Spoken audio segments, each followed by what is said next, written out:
I was stirring my coffee, the clink of the spoon against the mug too loud in the silence, when my world collapsed. It was the morning of my 45th birthday, a milestone I'd planned to celebrate with my kids' handmade cards and my wife's teasing smile. Instead, I sat alone at the polished marble counter of our sprawling mansion, staring at a DNA test that tore my life apart. My kids, Ella with her gap-toothed grin, Max with his endless questions, weren't mine. Not biologically. Not at all. For years, I'd poured my soul into being their dad. I'd cheered at Ella's soccer games, bandaged Max's knees after bike crashes, stayed up late perfecting their bedtime stories. Every deal I closed, every million I earned, was for them. For us. But that piece of paper, with its sterile numbers, mocked everything I believed. Betrayal doesn't just break your heart, it rewrites your past. How do you love the same when you know the truth? And why didn't I see the signs? There's a story here, one I'm still untangling. It's about love, lies, and a secret I found in my wife's old journal that changes everything. I don't know if I'll forgive or fight, rebuild, or walk away, but I'm starting at the beginning, because the truth isn't just about them. It's about who I am when the life I built is gone. Stay with me for the next 10 chapters as I uncover what happened, face the woman I thought I knew, and decide if love can survive a lie this deep. You won't see the end coming. This story is my heart laid bare, and I need you with me. If this hits you like it's hitting me, please like, comment, tell me how you'd face this pain, and subscribe to walk this road together. I'm searching for answers, and maybe you'll find some too. The coffee was bitter, black as my mood, the spoons clink against the mug, a gunshot in the quiet. It was my 45th birthday, a day I'd pictured with Ella's glitter-dusted card, all crooked hearts and smudged ink, Max's off-key, happy birthday warbling through the kitchen, Sarah's teasing smirk over her coffee mug, half love, half mockery. Instead, I sat alone at our marble counter, the mansion's sterile glow pressing against my temples like a migraine. The place was too big, too polished, every surface screaming money, success, lies. My life, curated like a museum exhibit, felt like a fraud. A DNA test envelope sat there, delivered at dawn by a courier who wouldn't meet my eyes. Its weight was a brick in my gut, heavy with secrets I wasn't ready to name. I'd ignored it for an hour, stirring my coffee until it went cold, the spoon's rhythm a countdown to disaster. My phone buzzed, slicing the silence. Sarah's text, "Errands, back soon." No birthday wishes, no heart emoji. A cold knot tightened in my chest, the kind that whispers something's wrong before your brain catches up. She'd been distant. Lately, her smile's brittle, her eyes sliding away from mine. Last night, Max had looked up from his Legos, his small face serious. "Why don't you smile anymore, Dad?" I'd lied, said I was tired, my voice thick with the weight of dodging his truth. I wasn't tired. I was unraveling, thread by thread, sensing the fault lines in our perfect life. The envelope stared at me, daring me to act. My hands shook as I tore it open, the paper slicing my thumb, a bead of blood smearing the edge. The results hit like a blade. Ella and Max weren't mine, not biologically, not at all. The room tilted, the marble counter slick under my palms. Their photos on the fridge, Ella's gap-toothed grin, Max's curious eyes, turned to ghosts, their faces foreign, stolen. I'd built my world around them, every late night at the office, every deal I closed, every million in the bank. For them. For us. Now those moments felt like ash, crumbling under the weight of this truth. My pulse roared, a drumbeat of betrayal.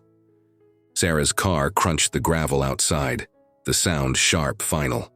Did she know this secret all along? Had she watched me play dad, knowing I was a fool? I gripped the counter, my knuckles white.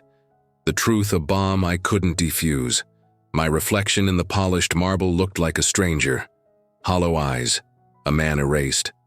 I wasn't just a father betrayed. I was a ghost in my own life. Haunting. Family that wasn't mine. How do you face the woman who rewrote your past? How do you look into her eyes and not see a liar? The front door creaked open. Sarah's footsteps soft but heavy with what she didn't say. I held the test results, my hand steady now, ready to detonate. This wasn't just a birthday. It was the day my life ended, and I needed to know why. Sarah walked in, her purse slipping to the floor with a soft thud, her face a mask that cracked when she saw mine. I held up the DNA test, my voice raw, a stranger's growl. "Tell me this isn't true." Her eyes locked on the paper, wide and guilty, like a deer caught in headlights. She didn't speak, just trembled, her silence louder than any confession. The mansion's air felt thick, the kind of quiet that chokes you, the kind that hides a decade of lies. I'd built this life, marble floors, crystal chandeliers, for her, for Ella, for Max. Now it was a stage, and I was the fool in the spotlight. Yelled, my voice splintering, about Ella's soccer games, cheering until my throat burned, about Max's bedtime stories, my voice soft as I spun tales of pirates and stars. Years of love poured into kids who weren't mine. Sarah whispered, "It was one night," her voice breaking, "before Ella." Her eyes lied, darting to the floor, her hands twisting her wedding ring like it burned. I didn't believe her. One night doesn't rewrite DNA, doesn't erase a father. Her words were flimsy, a paper wall against my rage. I wanted to shake her, to make her feel the hole she'd carved in me. I stormed upstairs, the mansion's polished floors cold under my bare feet, each step a pulse of betrayal. I needed proof, something to anchor this free fall. In our bedroom, I tore through her side of the closet, her dresses spilling like secrets. Under the mattress, I found it. Her journal, leather-bound, heavy with answers she'd never given. Pages of her handwriting, slanted, urgent, spilled dates, emotions, moments I didn't know. A name, Daniel. My hands shook as I read, he can't know. Can't know what? That my life was a lie, that my kids were someone else's? From the backyard, Ella's laugh sliced through the haze, sharp and bright, a sound I'd memorized. Was it hers? Or a stranger's now? Max's whoop followed, and I clutched the journal tighter, my nails digging into the leather. The kids were playing, oblivious, while my world burned. I slammed the journal shut, my hands trembling, the room too small for my anger. Who was Daniel? A shadow from her past, or a ghost still haunting us? Sarah's footsteps echoed below, hesitant, like she knew I'd found something she couldn't explain. I wanted to scream, to shatter the chandelier, to make her feel this pain. But I didn't know who to scream at, her, him, or the kids who didn't know they weren't mine. The truth wasn't just in the test results. It was in her silence, in the journal's weight, in the life I thought I'd built. I stood there, the bedroom's plush carpet suffocating under my feet, the air heavy with her perfume and my doubt. Sarah called my name, her voice soft, pleading. I didn't answer. The journal was a map to my unraveling, and I was already lost. What else was she hiding? What else had she buried in these pages, in our life? I needed to know, even if it destroyed me. I drove, the journal on the passenger seat, its leather cover hot as a brand under the noon sun. Ella's gap-toothed grin, Max's endless questions. They haunted me, their faces no longer mine. The highway stretched like a scar, endless and raw, my hands gripping the wheel to keep from shaking. I couldn't look at them without seeing the lie, without feeling the DNA test's cold truth carve me hollow. The mansion was behind me, its gleaming facade a mockery of the life I'd lost. I didn't know where I was going, only that I couldn't stay. My mind replayed Sarah's tears after a miscarriage years before Ella, her sobs muffled against my chest. Was that when it started? When she turned to someone else, to Daniel, to fill the void I couldn't? The memory stung, sharp as the coffee I'd left cold on the counter. I pulled into a gas station, the air thick with diesel and regret, the journal taunting me from the seat. I flipped it open, my fingers smudging the pages, and found a line that stopped me cold. Daniel knows the truth about them. My heart stuttered, a misfired engine. Them. Ella and Max. He knew. I called my lawyer, Mark, my voice shaking, barely mine. What are my rights if they're not my kids? His pause was a blade, slicing through my last hope. It's complicated, he said, his voice distant like he pitied me. I hung up, the gas station's neon buzz filling the silence. I Googled Daniel Harper on my phone, the screen's glow harsh in the dim car. Contractor, married, 2 kids. His photo showed a man with graying hair and Max's eyes, sharp, curious mind, but not mine. The resemblance was a punch I didn't see coming. Back home, the mansion loomed, its windows reflecting a life I didn't recognize. Sarah was in the kitchen, her eyes red, her voice soft. "Let's talk, please." I brushed past her, my shoulder, grazing hers, and locked myself in my office. The room smelled of leather and ambition, my desk littered with contracts that meant nothing now. I sat, the journal open, its secrets a weight I couldn't shake. Ella's small knock broke the silence. "Are you mad at me, Daddy?" She whispered through the door, her voice trembling. I opened the door, pulled her into a hug, her small body warm against my chest. Tears burned my eyes, but I didn't let them fall. Could I still be her dad, knowing she wasn't mine? Her hair smelled of strawberry shampoo, a scent I'd memorized, now tainted by doubt. I sent her to bed, my heart cracking like old pavement. The journal lay open, Daniel's name a stain on the page. Sarah's voice echoed from the hall, pleading, but I couldn't face her. Not yet. When everything you love is built on a lie. How do you hold on? Tell me, could you stay or would you run? I sat in the dark, the mansion's silence swallowing me, wondering if I'd ever find my way back. I had to see him. Daniel. The journal was a map to my ruined life, and he was the X marking the spot where it all went wrong. I drove downtown, the city's pulse a dull throb against my own. The construction site was a chaos of dust and noise, cranes clawing the sky like my anger. Daniel stood there, gray at the temples, his work boots scuffed, his eyes, Max's eyes, staring back at me. The resemblance was a knife, twisting deeper with every step I took toward him. I wasn't just chasing a name.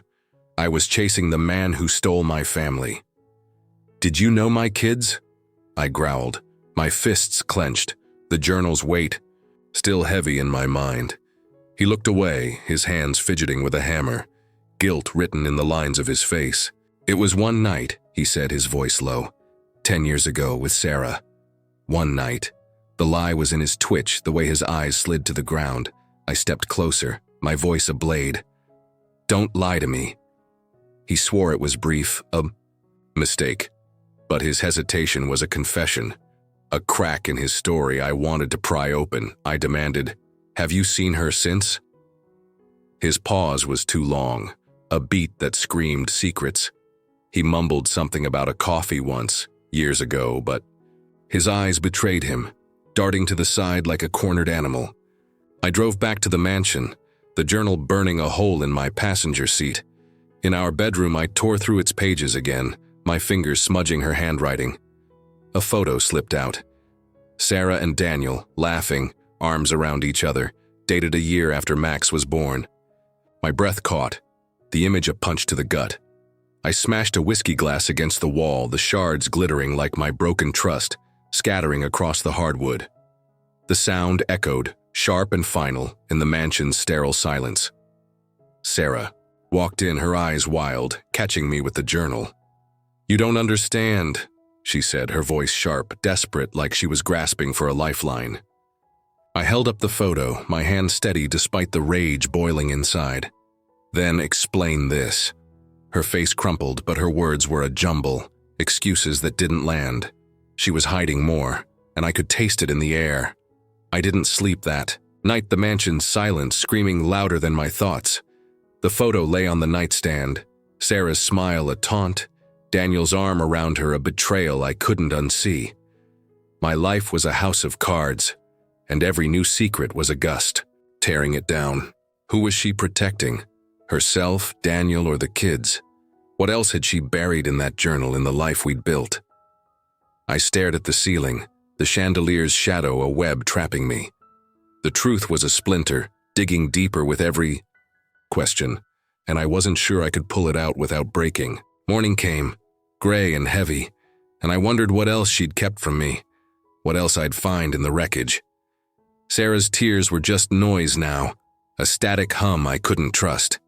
I needed facts, cold and sharp, not her trembling guilt.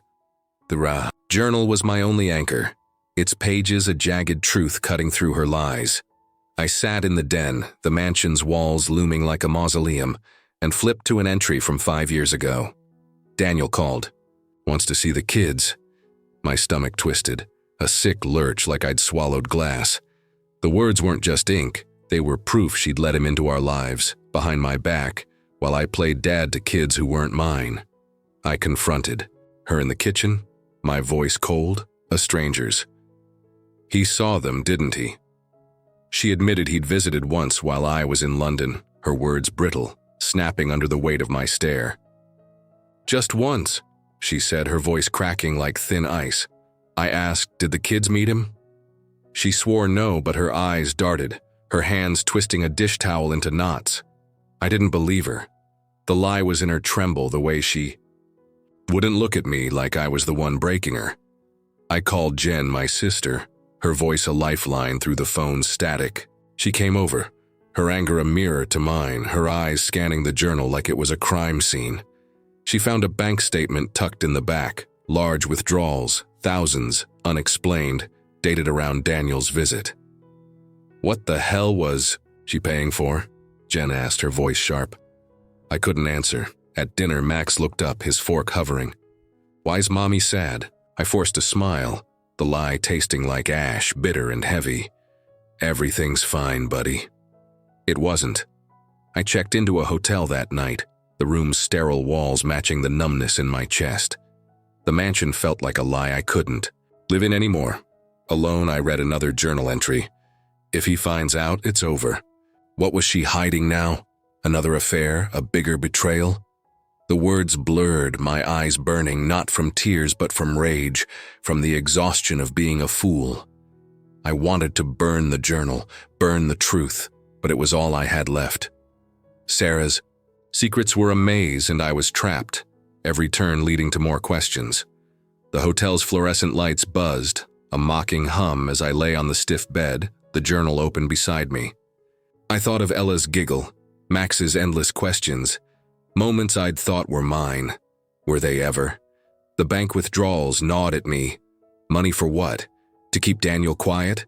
To buy her silence? I didn't know what hurt more, the kids not. Being mine or Sarah's lies piling up like unpaid debts. When the person you trusted most rewrites your life, what's worth fighting for? Share your thoughts. I'm lost, grasping for something real in this mess, and I need to know how you'd face this. The truth was a cliff and I was standing on the edge, not sure if I'd jump or fall. I ordered a second DNA test, clinging to a shred of hope. A fool's prayer that the first was a mistake. Doubt chewed at me, relentless, like a dog on a bone. I drove to the lab, Ella's hairbrush and Max's toothbrush in a Ziploc bag, their small traces of DNA my last chance at salvation. The technician's pitying glance burned, her eyes saying what her mouth didn't. You poor bastard. I handed over the bag, my hands steady but my heart a jackhammer. The truth was coming and I wasn't sure I could face it. Back home, I watched Ella and Max in the backyard, their laughter a knife in my chest. Ella's giggle as she chased a butterfly, Max's whoop as he kicked a soccer ball. They were mine, weren't they? But the journal's weight still in my car whispered no. I couldn't look at them without seeing Daniel's eyes, his shadow tainting every memory. Sarah tried to talk, her words flimsy, a house of cards in a storm. It was a mistake, she said, her voice a plea I didn't want. I turned away, her figure blurring in the glass door. Jen came over, her anger a mirror to mine, her hands flipping through the journal like it was evidence in a trial. She found another photo, Daniel cradling baby Ella, Sarah smiling beside him, her eyes soft in a way I hadn't seen in years. My chest caved, the air sucked out of me. How could she? Jen hissed, tossing the photo on the table. I couldn't answer. my throat tight with betrayal. I called Daniel, my voice low, controlled. He admitted to a few meetings with Sarah, just to check on her. Liar. His words were slick, too smooth, like oil I couldn't grip. The test results came that afternoon, emailed with a sterile subject line, paternity results. I sat in the garage, the concrete cold under me, and opened the file. Same as the first. Not mine. My knees buckled, though I was already sitting, the world shrinking to that single truth. Ella's bike leaned against the wall, pink and scuffed. Max's soccer ball sat deflated in the corner. I'd taught him to kick it, cheered his first goal. Were those moments stolen now? Could I still be their dad, knowing the blood wasn't mine? I stayed in the garage, the dark swallowing me. The results glowing on my phone. Jen called, her voice sharp with worry, but I let it go to voicemail. Sarah's footsteps padded above, her shadow moving through the house like a ghost. I thought of the journal, its pages a map of lies I couldn't unlearn. Every moment with Ella and Max felt like theft now, a life I'd borrowed and couldn't keep. But walking away felt like losing myself, like cutting out my own heart. I gripped Max's soccer ball, its leather rough under my fingers, and wondered if love could outlast DNA. The truth was a wound, and I was bleeding out, unsure if I could stitch myself back together. I couldn't hide from Sarah forever. The truth was a blade, and I needed to feel its edge to know how deep it cut. We sat in the living room, the kids at a friend's, the chandelier's glow a cold interrogation light. The mansion's plush carpet muffled our steps, but not the weight of her silence. "Tell me everything," I said, my voice low, a growl I barely recognized. Sarah's eyes were red, her hands twisting in her lap. But I didn't care. I needed the truth, raw and unfiltered, no matter how much it hurt. She admitted a year-long affair with Daniel, starting after the miscarriage, ending after Max was born. Her words were careful, like she was stepping around broken glass. "I thought they were yours," she said, her eyes pleading, but I saw the lie in the way her lips trembled. A year wasn't a mistake. It was a choice, a life she'd lived. Behind my back, I leaned forward, my hands gripping the couch, the leather creaking under my rage. "You thought?" I spat. "Or you hoped I'd never find out?" Her silence was a confession, heavier than words. I pulled out the journal's photo, Daniel cradling Ella, Sarah's smile soft and secret. "Explain this," I said, tossing it on the coffee table. She gasped, her hand flying to her mouth, unaware the photo existed. "I didn't know he kept it," she whispered, her voice breaking. I didn't believe her. The lies were piling up, each one a brick in the wall between us. I asked, "Do you still love him?" Her silence screamed, louder than any answer. Her eyes locked on the floor, avoiding mine. I slipped off my wedding ring, the metal cold in my palm, and noticed a strange engraving inside. Not our initials, not the date we'd chosen. It was new, unfamiliar, a secret carved in gold. My heart stuttered. Had she replaced it, rewritten even that promise? I stood, the ring heavy in my pocket, the room too small for my anger. "I can't do this," I said, my voice flat, final. I walked out, the mansion's walls closing in, the air thick with her perfume and my doubt. Could I stay married to a stranger? Outside, the night was heavy, the stars hidden by clouds. I sat in my car, the journal on the seat, its pages a map of betrayal I couldn't unlearn. Sarah's silence wasn't just guilt. It was a door to something deeper, something I wasn't ready to face. The ring burned in my pocket, a question I couldn't answer.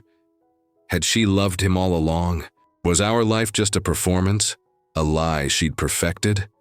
I drove, the highway blurring, my hands shaking on the wheel. The truth was a wound, bleeding with every word she didn't say, every secret she'd buried. I didn't know if I could go back, if I could face her without breaking. But Ella and Max were waiting, their faces mine in every way that mattered, except the one that didn't. Could I hold on to them, or was I already gone? Ella and Max deserved truth, or at least a piece of it. But how do you break a child's World without shattering your own? I took them to their favorite ice cream shop, the neon sign buzzing like my nerves, its pink glow casting shadows on their small faces. Ella's spoon clinked against her bowl, chocolate dripping down her chin, and Max rambled about a new superhero movie, his eyes bright.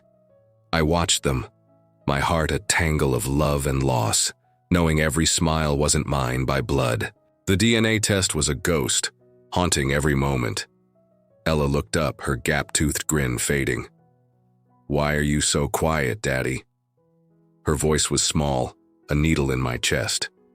I mumbled about work, my throat tight, the lie bitter as the coffee I'd left cold days ago. I couldn't tell her, not yet. I called Dr. Lane, our therapist, from the parking lot, my voice low so the kids wouldn't hear. "How do I tell them they're not mine?" I asked, my hands shaking. "Truth could shatter their trust," she warned, her voice calm but heavy, like she'd seen families break before. Back home, Max showed me his drawing, a crayon family. On crumpled paper, Sarah, Ella, him, but no me. "You're always sad now," he said, his eyes avoiding mine, his small fingers smudging the colors. My heart cracked, a fault line splitting wide. I hugged him, his shoulders trembling under my arms, his shampoo smell a memory I'd thought was mine. I couldn't breathe, the weight of his words heavier than the journal's secrets. Was I losing them already, fading from their world like a ghost? In Sarah's journal, I found another entry, her handwriting sharp, desperate. "Daniel wants to be their dad." My blood boiled, a slow burn that made my hands shake. He wasn't their father, I was.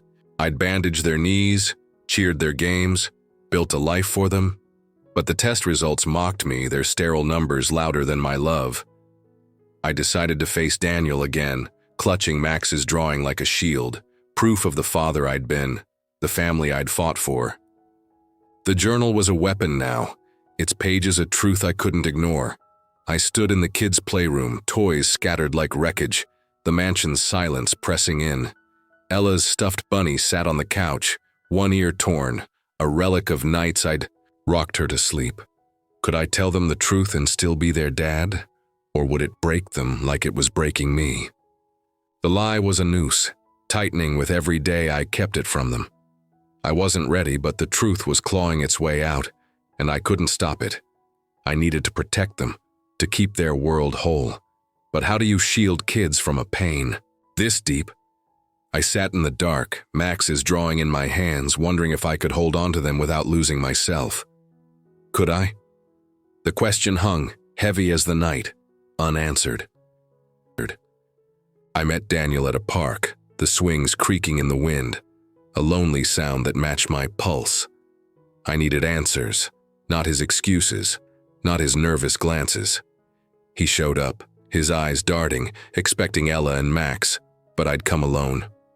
I held up Max's drawing, the crayon family without me, and shoved it in his face. "Stay away," I said, my voice low, a growl that carried years of betrayal. He claimed rights as their father, his words sharp, entitled, like he'd earned a place. I'd spent a decade building. I wanted to hit him to make him feel my pain. I asked about the journal's last line. "Daniel's coming back." He swore he hadn't seen Sarah in years, his confusion a mask I didn't trust. His eyes flickered, hiding something bigger, something that made my skin crawl. "I'm not in their lives," he said, but his hands twitched, betraying the lie. I pushed harder, my voice ablade. "What's she hiding?" He shook his head too quick, like a man dodging a bullet. The park's air was heavy, the swings creak a metronome to my anger. I left, his words ringing hollow, the drawing crumpled in my fist. At home, the mansion was a tomb, its silence thick with secrets. Sarah was in our bedroom, packing a suitcase, her hands shaking as she folded a sweater. "I need time," she said, her voice brittle, her eyes avoiding mine. I grabbed the journal, flipping to its final page. I can't keep him from them. My heart stopped, a cold jolt that left me dizzy. What did she mean? Was she planning to leave, to take Ella and Max to him? The thought was a knife, twisting, deeper with every breath.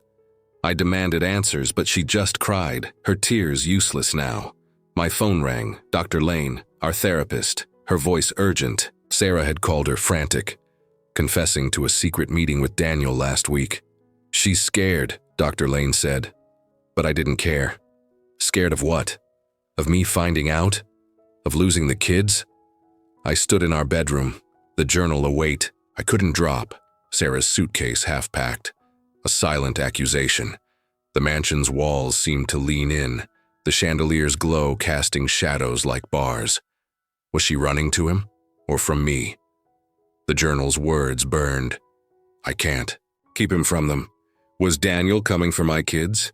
I sat on the bed, the mattress sinking under me, the air thick with her perfume and my doubt.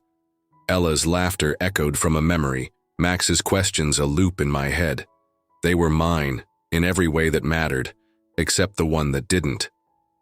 The truth was close, a shadow I couldn't outrun, and it terrified me. What was Sarah planning? Was Daniel a threat or just a ghost she couldn't shake? I clutched the journal, its pages worn from my anger, and wondered if I could face the final secret without losing everything. The night stretched on. The mansion, a cage, and I was trapped waiting for the truth to break me again. I had to choose. Fight for my family or let it burn. The journal's final secret was a match, and I was ready to light it. Sarah sat me down in the kitchen, her eyes swollen, her hands trembling around a cold coffee mug. Daniel's been blackmailing me for years, she said, her voice breaking, raw like a fresh wound. He knew Ella and Max weren't mine, had known since the affair, and demanded money to keep quiet.